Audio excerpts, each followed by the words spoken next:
단락에서 이어지는 오늘 말씀을 간단하게 먼저 요약해 보겠습니다. 입다의 설득에도 불구하고 강팍해진 이 암몬학의 태도는 결국 전쟁을 치려야만 하는 악한 상황으로 몰고 갑니다. 한 사람 때문에 많은 사람이 이 죽임을 당하는 거죠. 물론 이 전쟁에서 하나님께서 함께 하신 입다는 대승을 거둡니다. 그러나 전쟁에 나가기에 앞서 있다면 승리를 간절히 염원한 나머지 한 가지 실수를 범하게 됩니다. 바로 그것은 이 경솔한 소원입니다. 입다는 어떻게 전쟁에서 먼저 승리를 했고 그리고 어떤 경솔한 소원을 한 것인지 성경 하나님께서 오늘 본문 말씀을 통해서 우리에게 귀한 교훈을 주시기를 바랍니다. 그리고 그 귀한 말씀이 하나님의 음성이 되어서 우리 마음속에 새겨지게 되고 또 순종하게 되기를, 그래서 하나님의 은혜와 복을 받는 이 시간이 되기만을 간절히 소원합니다. 우리 29절 말씀을 다시 한번 같이 읽겠습니다. 이에 여호와의 영이 입다에게 임하시니 입다가 길르앗과 므낫세를 지나서 길르앗의 미스베에 이르고 길르앗의 미스베에서부터 암몬 자손에게로 나아갈 때에 아멘. 이에 여호와의 영이 입다에게 임하시니, 곧 성령 하나님께서 입다에게 임하신 것은 입다에게 암몬 자손과의 전쟁에서 승리할 수 있도록 하는 그 군사적인 그런 지도력을 주셨다는 의미입니다. 또한 다른 사사들 통해서 우리가 알 수 있듯이 성령의 임하심은 하나님께서 입다를 사사로 임명하셨다는 사실을 의미합니다. 하나님의 그 일을 감당함에 있어서 그래서 가장 필요한 것은 바로 성령님의 임하심이죠. 성령님께서 임하셔야 하나님께서 원하시는 사명을 감당할 수가 있기 때문입니다. 하나님의 일은 우리 힘으로 하는 것이 아니기 때문입니다. 때로 우리 힘으로 또 우리 자신의 그 지혜로도 얼마든지 할 수 있습니다. 그러나 그것은 결국 자신의 일이 되어버립니다. 하나님의 상과 칭찬과 복이 없는, 곧 하나님과 상관없는 일이 되어버리고 맙니다. 마태복음 7장에 나와 있는 주여 주여 우리가 주의 이름으로 선지자를 노릇하며 주의 이름으로 귀신을 내어쫓으며 주의 이름으로 수많은 권능을 행하지 아니하였나이까. 근데 예수님께서는 주의 이름으로 그 엄청난 사역을 했던 그 설교자, 그 은사자, 그 능력자들을 도무지 내가 너희를 알지 못하니 내게서 떠나가라 라고 말씀을 하시죠. 그러니까 그들은 하나님께서 원하시는 뜻대로 자신의 사명을 감당하지 못했다는 거죠. 그러니 우리는 늘 성령의 충만함을 입어서 성령의 지혜와 힘으로 모든 일을 행하도록 해야 합니다. 입다에게 성령께서 임하시자 입다는 곧 바로 길르앗과 므낫세를 지나서 길르앗의 중심 도시로 군대의 소집 장소였고, 또 이 입다의 이 중심 활동 거점이었던 길르앗의 미스베에 이르러서 군대를 정비하고 암몬과의 전쟁에 임하게 되어집니다. 하나님께서 맡기신 그 사명을 감당하는 일에는 주저함이 없어야 한다라는 사실을 또한 알 수 있습니다. 하나님의 뜻이라는 것은 확신이 든다면 주저함이 없이 담대하게 실행에 옮겨야 합니다. 특히 주의 몸된 교회를 숨기는 일을 위한 모든 사역들은 주저함이 없이 담대하게 실행에 옮겨야 될 줄로 믿습니다. 그리고 꾸준히 기도하는 가운데, 말씀을 듣는 가운데 감동이 되는 것들에 대해서는 주저함이 없이 행하십시오. 할렐루야. 그 모든 일은 하나님께서 이루어 주시고, 또한 하나님께서 분명히 그 모든 것들을 성취하게 해주시는 은혜를 베풀어 주시고, 그 일 이후에 하나님의 그 놀라운 은혜와 축복의 역사가 분명히 있기 때문입니다. 자, 우리 30절에서 31절 두 절 말씀 읽겠습니다. 그가 여호와께 서원하여 이르되 주께서 과연 암몬 자손을 내 손에 넘겨주시면 내가 암몬 자손에게서 평안히 돌아올 때에 누구든지 내 집 문에서 나와서 나를 영접하는 그는 여호와께 돌릴 것이니 내가 그를 번제물로 드리겠나이다 아니라. 아멘. 이 소원은 이 성도가 하나님께 헌신하기 위해서 자기의 가장 귀중한 것을 바치겠다는 맹세나 또 이 서약을 가리킵니다. 소원은 일반적으로 인간의 입장에서 하나님의 어떤 은혜를 바라는 마음에서 하게 됩니다. 입단은 하나님께서 암몬과의 전쟁에서 승리하게 해주신다면 전쟁에서 승리하고 돌아온 후에 자기 집에서 가장 먼저 나온 사람을 번제물로 드리겠다고 소원을 합니다. 분명히 어떤 동물을 번제물로 바친다는 말은 아닙니다. 왜냐하면 영접하다는 말은 이 짐승이 사람을 영접한다는 뜻이 아니고 이 언어를 보면 키르아라는 말입니다. 이 말은 이 동물에게 사용되는 단어가 아니라 인간에게만 사용되는 단어이기 때문입니다. 그렇다면 입다가 어떻게 이방인들이나 행하는 사람을 번제로 드리겠다는 소원을 하게 된 것인지 이에 대해서는 잠시 후에 살펴보도록 하겠습니다. 아무튼 입다가 이렇게 소원한 것은 그만큼 하나님의 역사하심이 필요했기 때문입니다. 하나님의 역사하심으로 전쟁에서 승리하기를 원했기 때문입니다. 그래서 때로 우리도 어떤 절박한 문제 앞에 있었을 때 그 문제를 해결해 주시면 어떤 것을 하나님께 드리겠다고 소원하는 그런 경우들이 있습니다. 그러나 소원은 분명히 성경적이지만 섣부른 소원을 하는 일은 자제해야 합니다. 이에 대해서도 잠시 더 구체적으로 살펴보도록 합니다. 그래서 우리 먼저 32절에서 33절까지 다시 한번 말씀 읽겠습니다. 이에 있다가 암몬 자손에게 이르러 그들과 싸우더니 여호와께서 그들을 그의 손에 넘겨주시매 아로엘에서부터 민니스에 이르기까지 23원을 치고 또 아벨 그라미까지 매우 크게 무찌르니 이에 암몬 자손이 이스라엘 자손을 항복하였더라. 아멘. 일단은 자신의 소원을 통해서 하나님의 도우심을 확신하고 암몬과의 전쟁에 나섭니다. 그리고 그 확신에 대해서 하나님께서는 암몬을 입다의 손에 넘겨주십니다. 그래서 아로엘에서부터 민니스에 이르기까지 20개의 성읍을 치고 또 아벨 그라민까지 정복을 합니다. 말이 20개의 성읍을 치는 것이지 이런 엄청난 그 대승을 의미하죠. 그러자 전의를 상실한 암몬은 이스라엘 앞에 항복을 합니다. 이 전쟁에서의 승리는 이미 29절을 통해서 예상된 것이었죠. 바로 여호와의 영이신 성령께서 입다에게 임하셨기 때문입니다. 이스라엘의 역사를 통해서 수도 없이 우리가 확인할 수 있는 것은 전쟁의 승패는 군사력이 아닌 하나님이 함께 하시느냐 함께 하시지 않느냐에 좌우된다라는 사실. 우리에게도 주님 부르시는 그날까지 우리가 원하든 원치 않든 끊임없는 그런 영적 싸움이 있게 됩니다. 고린도전서 15장 55절에서 56절에 말씀하고 있듯이 죄의 화살을 수도 없이 악한 마귀라는 놈이 우리를 향하여 쏘기 때문에 그 마귀와의 싸움이 그것이고, 에베소서 2장 2절 말씀처럼 세상의 풍조를 따르게 만들고 그래서 예수님 믿지 못하도록 방해하는 악한 마귀와의 그 싸움이 바로 그것입니다. 에베소서 6장 12절 말씀처럼 사람을 앞에 세워놓고 배후에서 역사함으로 말미암아서 미움과 분쟁과 다툼을 일으키게 하는 그 싸움, 그것이 바로 영적 싸움이죠. 또 에베소서 데살로니가후서 2장 1절에서 12절 말씀처럼 악한 마귀가 배후에서 역사해서 이단 및 잘못된 신앙을 전파하는 무리들과의 싸움이 바로 그것입니다. 욥기서 1장 6절에서 12절 말씀처럼 하나님께서 허용하시는 범위 안에서 악한 마귀가 욥의 건강을 잃게 하고 자녀들을 다 죽게 만들고 있는 전 재산 다 빼앗기게 만들고 아내로부터 조롱을 당하게 만드는 이와 같은 극한 고난들이 바로 영적 싸움이죠. 이런 영적 싸움을 통해서 악한 마귀라는 놈은 결국은 이 성도의 믿음을 빼앗으려 하고 하나님을 원망하며 하나님을 떠나게 만들려고 하고 결국은 멸망으로 떨어지게 만들려고 하죠. 그래서 우리가 에베소서 6장 10절에서 18절 말씀처럼 말씀과 기도를 통해서 항상 이 하나님의 전신갑주를 입어야 합니다. 항상 하나님의 말씀과 기도로 무장하고 있어야 된다는 거예요.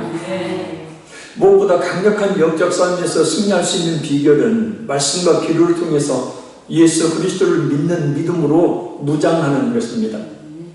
요한일서 5장 4, 5절 말씀입니다. 무릇 하나님께로부터 난 자마다 세상을 이기느니라. 세상을 이기는 승리는 이것이니 우리의 믿음입니다.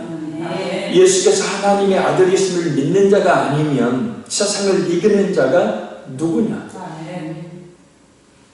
그러니까 예수님을 확실히 믿는 그런 믿음, 굳센 믿음이 있는 사람은 어떤 고난과 유혹, 어떤 영적 싸움에서도 승리하게 된다는 겁니다.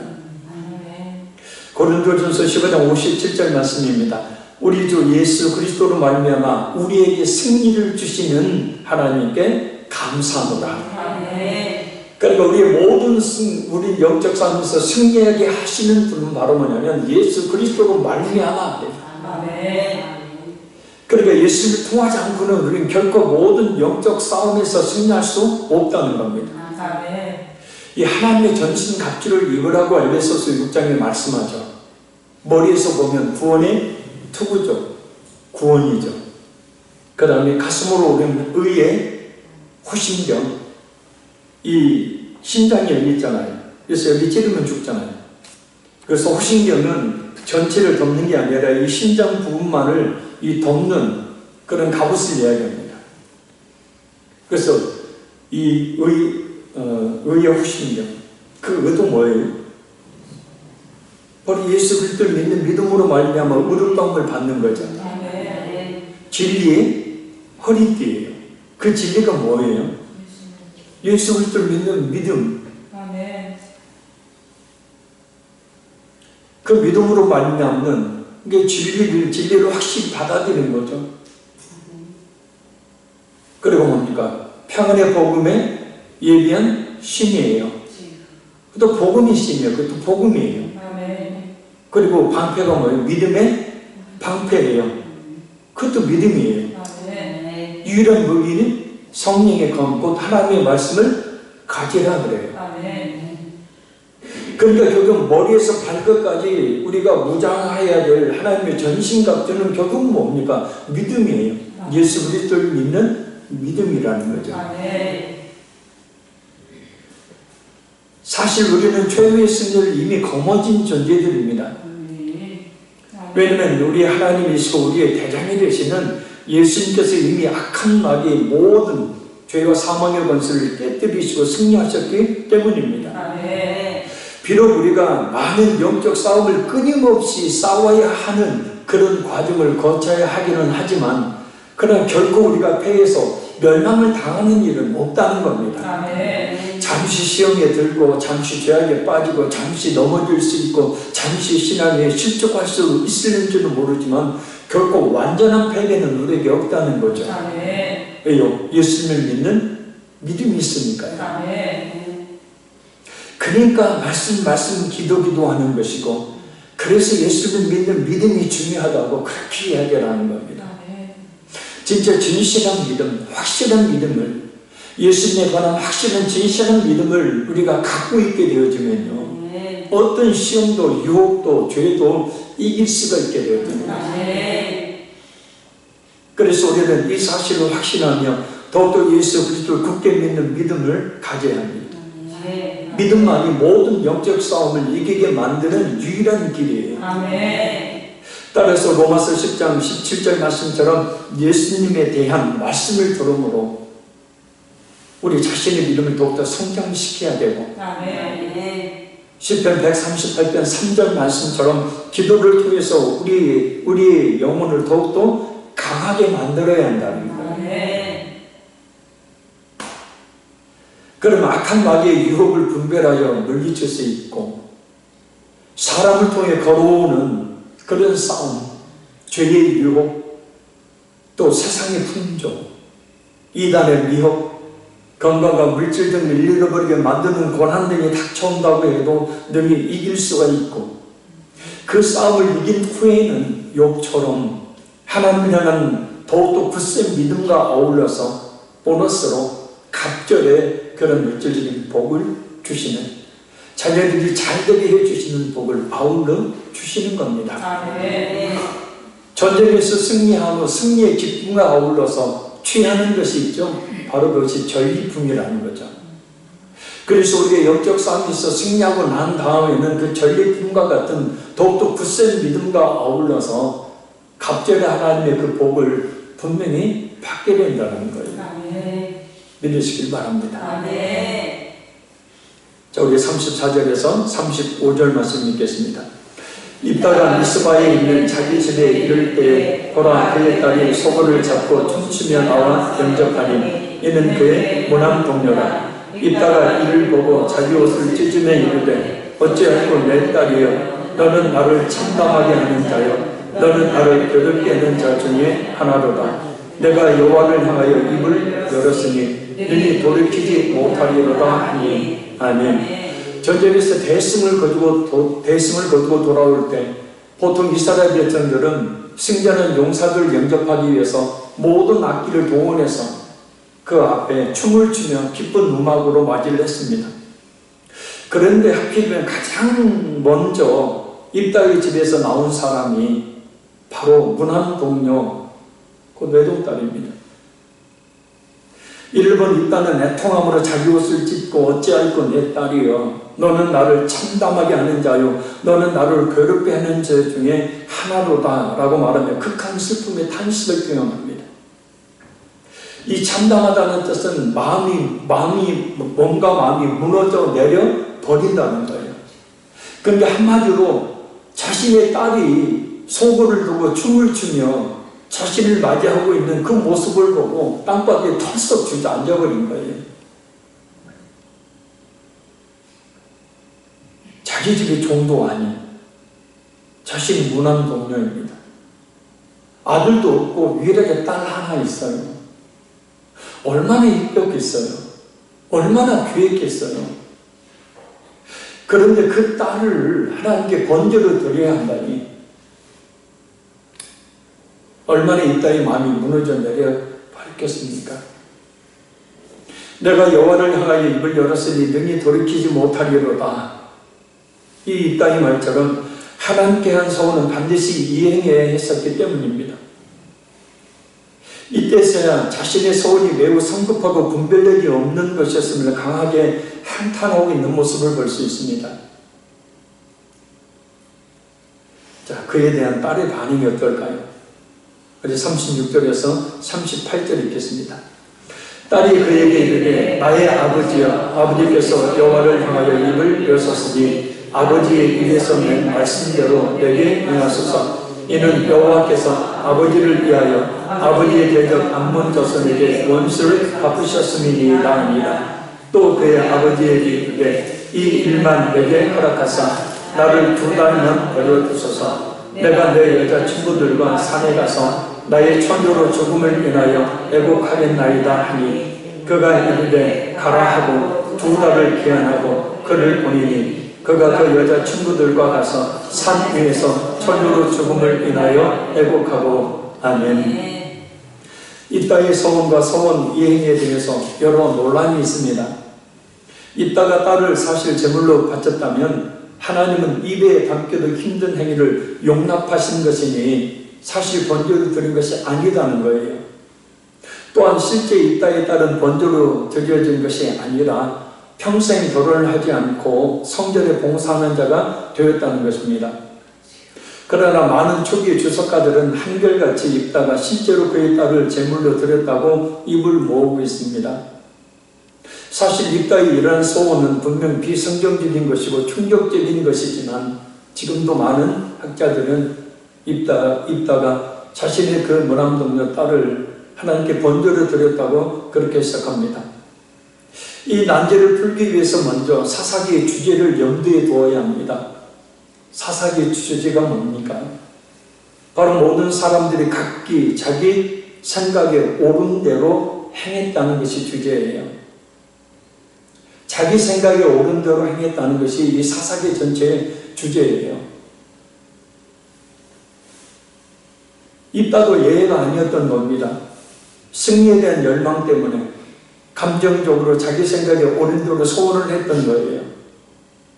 어떤 학자는 입다가 암몬이 지배하던 땅에 오래 거주하다 보니까 암몬 사람들이 행했던 자식을 제물로 바치는 그 인신제사에 익숙한 나머지 이런 겸손한 소원을 했다는 주장을 합니다.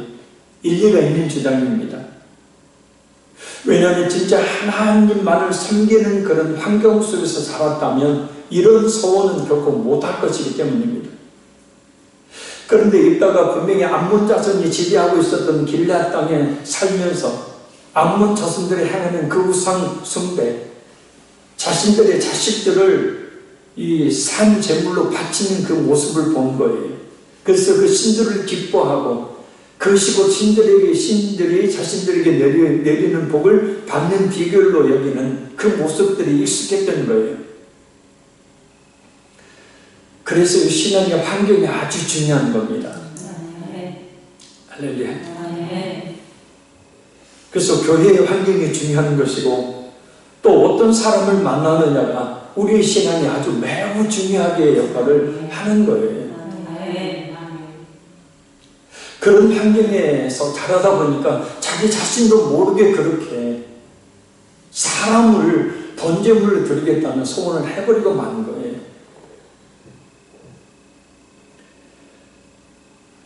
아무튼 소원은 분명히 성경적인 것이지만 소원을 할 때는 항상 두 가지를 염두에 두어야 합니다. 첫째는 자신의 양심이나 능력상 실행에 옮기기 힘든 소원은 하지 말아야 한다는 거예요. 잠언서 20장 25절 말씀입니다. 함부로 이 물건은 거룩하다 하여 소원하고 그 후에 살피면 그것이 그 사람에게 덫이 되느니라. 아멘. 이 물건은 거룩하다, 곧 하나님께 거룩하게 구별되게 드리겠습니다 라고 이렇게 소원을 해놓고 생각을 해보니까 너무나 아까운 겁니다. 그 살피면 그것이 아까워서 안 바칠 방법을 조사하고 찾는 거예요. 그래서 그 소원한 그 물건을 드리지 않으면 그 사람에게 그 소원이 덫이 되어 돌아오게 된다는 겁니다. 사도행전 5장 1절에서 11절로 보면 은혜를 받은 아나니아와 삽비라가 그 부부가 전 재산을 바치겠다고 하나님께 소원을 하죠. 그리고 당시에는 진실한 은혜를 받은 모든 성도들은 이 자신이 전 재산을 팔아서 성전에 바치는 사도들 앞에 두는 일들을 행했기 때문입니다.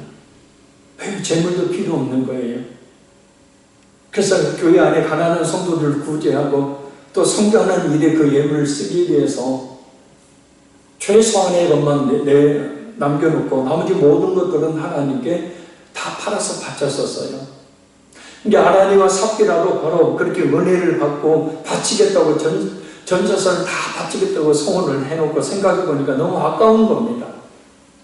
그래서 어떻게 해요? 반은 감추고 반만 가지고 베드로 사도 앞에 그 재물을 놓죠. 그런데 성령 하나님께서 그 아나니아와 삽비라를 그 자리에서 죽이시죠. 소원은 그래서 감정적으로 또 자기 능력 밖의 것을 하겠다고 해서는 안 된다는 거예요. 둘째는 어떤 하나님의 호의를 사기 위해서 소원하는 일이 있어서는 안 된다는 겁니다. 분명히 하나님이 하시지 않는 일을 자신이 어떤 영향력을 행사해서 하시게끔 할 수 있다고 생각하는 보좌를 흔드는 기도, 이런 말 쓰지 말아야 되죠. 뭔 보좌를 흔들어 하나님을 떨어뜨리려고 하는. 그러니까 인간이라는 존재가 그래요. 하나님의 것을 막 빼앗으려고 하는 것처럼. 그러니까 어떤 하나님의 은혜와 축복을 자신이 어떤 곳으로 살 수 있다, 얻을 수 있다라고 생각해서 소원해서는 안 된다는 거예요. 오히려 우리는 하나님이 받을 자격이 없는, 은혜를 받을 자격이 전혀 없는 우리에게 은혜 주심에 감격해서 그 은혜에 대한 감사의 표시로 하나님께 소원하는 거죠. 그리고 소원을 했을 때는 반드시 이행을 해야 합니다. 그러나 하나님의 도덕적 윤리적 율법을 깨뜨리는 맹세와 소원은 이행해서는 안 되죠. 마가복음 6장 23절에서 27절을 보면 헤롯은 헤로디아의 딸에게 성급한 맹세를 합니다.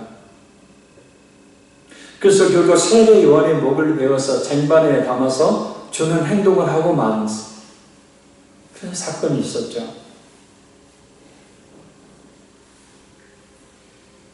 결국은 그가 어떻게 죽었습니까? 끔찍하게 죽었죠. 자, 이럴 때는 그 맹세를 취소하고 그와 관련된 사람들에게 사과를 했어야죠.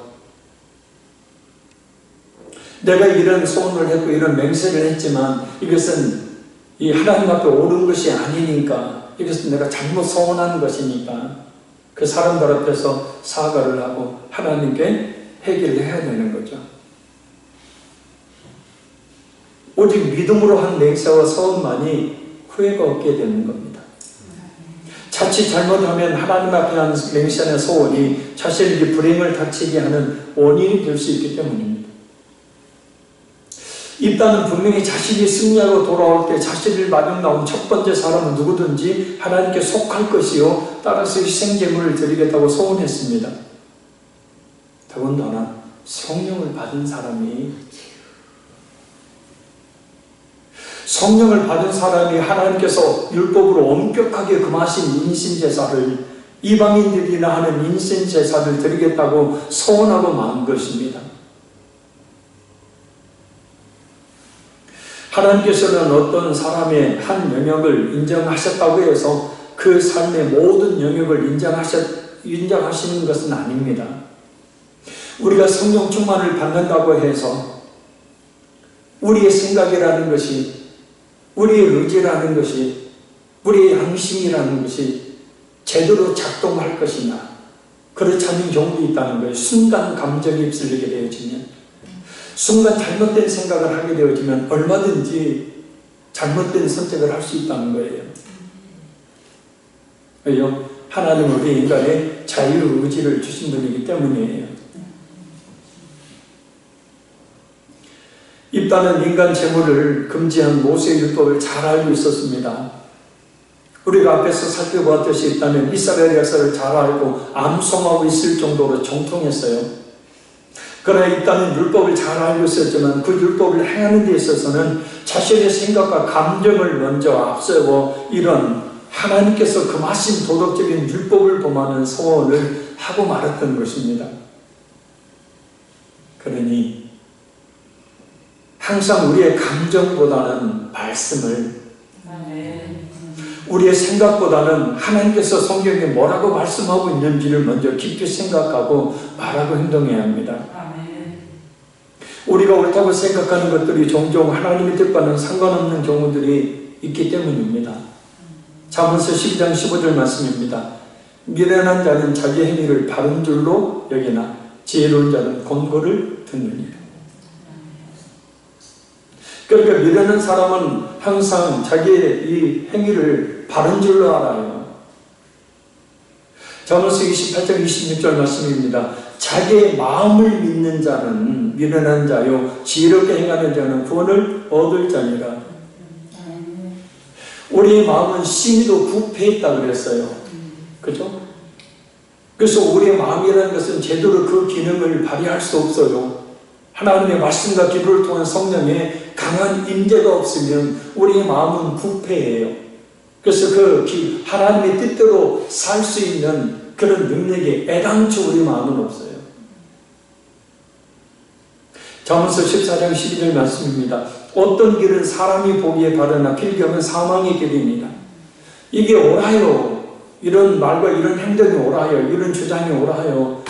이 길을 가요. 그것이 이 길을 가야 돼. 분명히 이것은 맞아. 틀림없어. 했는데 필경은 사망의 길이다.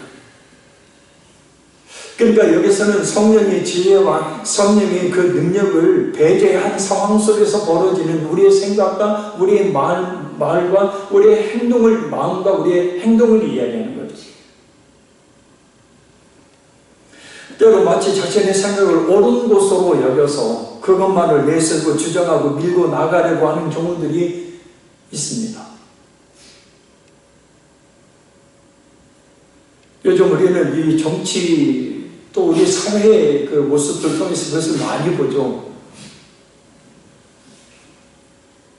확장 그 편향이란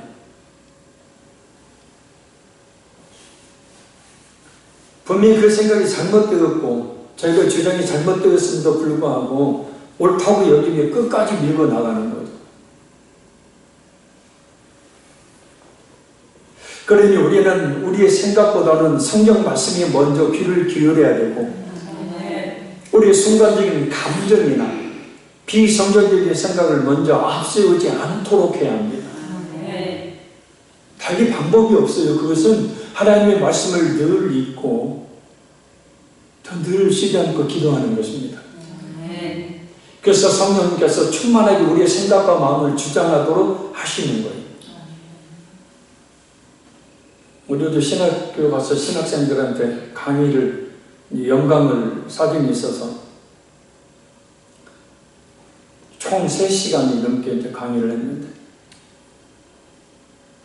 이번 부르면서 이제 설교를 강의를 했는데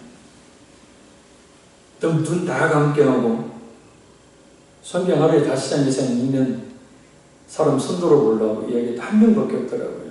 한 20여 명 되는데.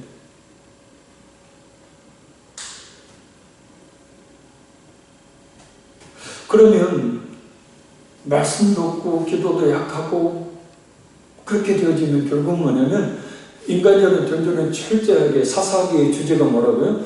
자기 소견에 옳은 대로 행하게 되는 거예요. 근데 그것을 옳다고 여기는 거예요. 근데 그것은 하나님 뜻이 사실 아니었어요. 그러니까 사사기에서 반복되게 계속해서 뭡니까? 주변에 있는 족속들로 하여금 이스라엘을 치게 했던 이유가 뭐예요? 자기 생각에 옳은 대로 신앙생활을 하는 거예요. 하나님 말씀을 버리고 이스라엘이. 그래서 계속해서 그때마다 하나님이 또 회개하니까 그때마다 사사를 일으켜서 하나님께서 이스라엘을 구원하셔요. 그러면 또 몇십 년 또 뭐 십몇 년의 그런 평화의 기간이 있다 보면 또 교만해지고 또 뭡니까? 자만해져서 그때부터 또 자기 속에는 옳은 대로 생각을 하고 그렇게 또 신앙생활을 해요. 하나님도 그게 아니다고 하면서 또 오늘 본문에 나오는 암몬 자손이 일어났던 이유도 바로 그것 때문 아닙니까? 하나님이 그들 일으켜 세워서 이스라엘을 주신 거잖아요. 자기 소견의 생각이 옳은 대로 행하며 살았기 때문에. 자, 그렇다면 이 딸은 정말 자신이 하나밖에 없는 딸을 본적으로 드렸을까요? 드렸다고 보는 것이 가장 자연스러운 성경의 해석입니다. 물론 하나님께서 그 재물을 받지 않으셨겠지만 말입니다. 그런데 이와 상반되는 듯한 의아한 행동들이 나와요. 자, 우리 마지막 39절에서 40절이 있습니다. 2달 만에 그의 아버지에게로 돌아온지라 그는 자기가 소원한 대로 딸에게 행하니 딸이 남자를 알지 못하였더라. 이것이 이스라엘 관습이 되어 이스라엘의 딸들의 해마다 가서 길리앗 사람 입다의 딸을 위하여 나흘씩 애곡하더라. 아멘. 앞에서 입다의 딸은 아버지의 경솔한 소원 때문에 자신이 죽게 된 것을 알고 담담하게 순종하겠다고 말합니다. 그러면서 2달의 시간을 달라고 해요. 처녀로 죽는 슬픔을 자신의 친구들과 함께 미스바 산에 올라가 달래겠다고 합니다. 그리고 2달의 시간이 지난 뒤에 입다의 딸은 아버지에게로 돌아오고 입다는 자기가 서원한 대로 딸을 번제로 바칩니다. 입다의 딸의 믿음 대단하죠? 도망가 버렸을 텐데 하나님께 소원을 했다고 그 소원의 재물이 되겠다고 그 슬픔을 이제는 뒤로 하고 그 재물이 되겠다고 돌아오는 그 딸.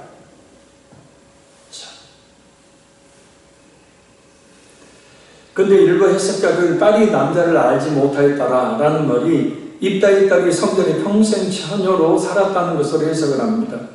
그러나 사사기 전체의 문맥상 이 말은 그가 전에 남자를 몰랐었다라는 뜻입니다. 이 말은 뭐냐면 이 사건의 비극, 슬픔을 강조하기 위해서 이 점을 다시 부각시키고 있는 거예요. 이 말을 통해서. 왜냐? 당시에 여자의 가장 큰 행복은 결혼해서 자녀들을 낳고 사는 것이었기 때문이에요. 지금은 뭐 그렇지 않지만 당시는 그것이 여자에게 주어진 가장 큰 행복이었어요. 또한 마지막 40절에 이스라엘의 딸이 해마다 가서 길앗 사람 입다의 딸을 위하여 나흘씩 애곡하더라. 이 말씀 역시 이스라엘의 딸들이 하니까 전체 이스라엘로 여기는데 그것이 아니라 길리앗 지역에 한정된 여자들이 그렇게 했다는 뜻입니다. 성경을 보면 에브라임아, 므낫세야라고 불러요. 그러면 그 지파를 부르는 것이 아니라 이스라엘 전체를 부르는 거죠. 그런 의미입니다. 곧 길리앗 지역에 살고 있던 여인들이 입다의 딸의 그 신앙과 순종을 전해 듣고 그 정신을, 그 믿음을 찬양하면서 기념했음을 이야기합니다.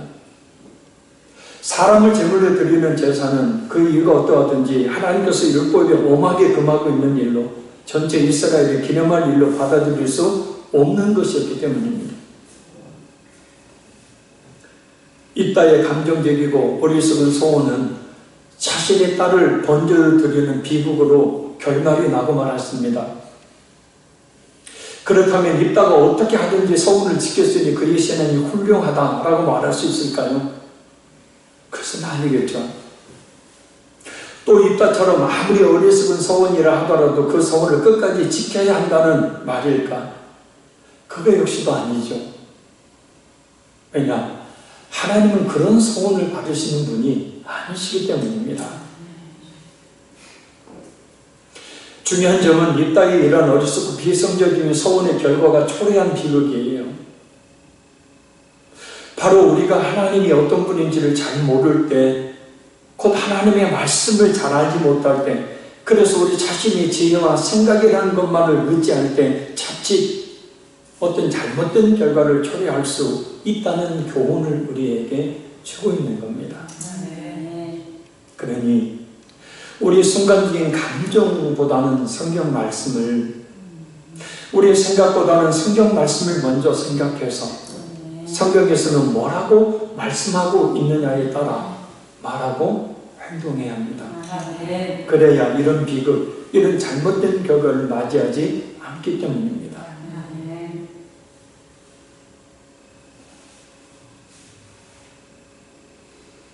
소원들 많이 하시죠? 작전 기도를 막 하겠습니다. 뭘 하겠습니다. 그죠? 힘들고 어려울 것 같은 건 안 하잖아요. 우리 솔직히. 집을 팔아드리겠습니다. 우리 솔직히 그럴 만한 믿음 없잖아요. 못하잖아요. 죽어도 못하잖아요.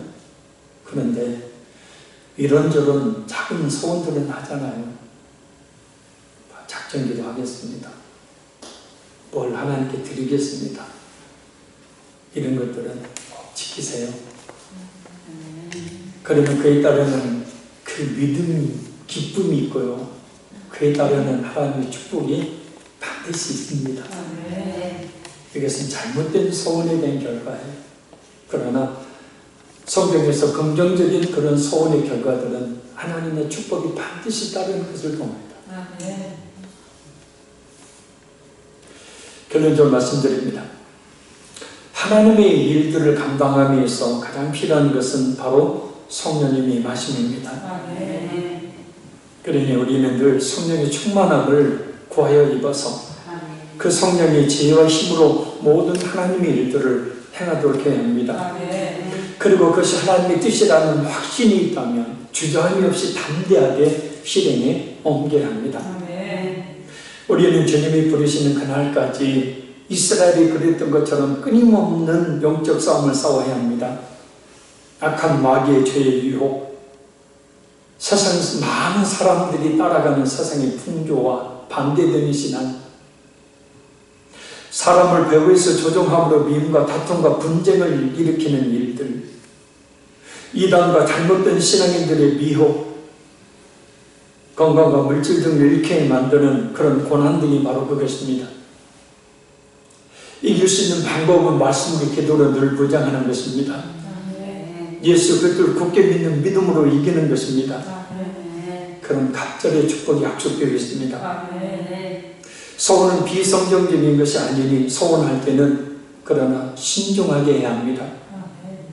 먼저 양심이나 능력상 실행에 옮기기 힘든 소원은 하지 말아야 합니다. 또한 하나님의 은혜를 자신이 어떤 것을 대신 중으로 사려고 하는 생각에서 하는 소원은 하지 말아야 합니다. 하나님은 우리의 협상의 대상이 아닙니다. 잘못된 맹세나 소원, 곧 비성경적이고 자신이 도저히 이행하지 못할 맹세나 소원은 취소하고 그와 관련된 사람이나 무엇보다 하나님 앞에 회개함으로 그 맹세나 소원을 취소해야 합니다. 감당하지도 못할 소원으로 인해 자칫 큰 시험과 해가 올 수 있기 때문입니다. 무엇보다 중요한 것은 우리의 순간적인 감정보다는 성경 말씀을, 우리의 생각보다는 성경 말씀을 먼저 생각해서 성경에서는 뭐라고 말씀하고 있느냐에 따라 말하고 행동해야 합니다. 그래야 이런 비극, 이런 잘못된 결과를 맞이하지 않을 수 있습니다. 그리고 그것도 내가 성경을 잘 몰라서 그런 결정을 할 수 없다면 있잖아요.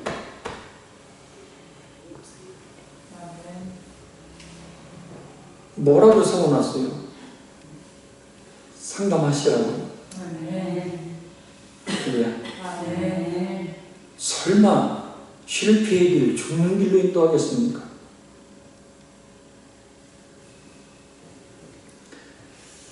자, 우리 이 시간 말씀을 붙들고 우리 간절히 한 7분 정도 기도하기 원합니다.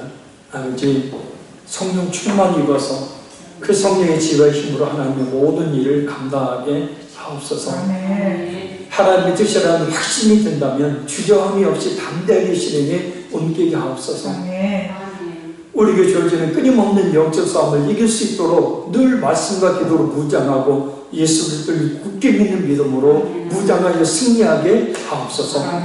선을 할 때는 신중하게 행하게 하시고 무엇보다 우리의 감정보다 말씀을, 우리의 생각보다 말씀을 먼저 앞세워서 말씀에 따라 말하고 행동하게 하옵소서. 그래야 하나님 갑절의 복을 받는 역사가 있게 하옵소서. 우리의 주의 성은 통속으로 간절히 부르고 우리 말씀부터 기도하겠습니다. 주여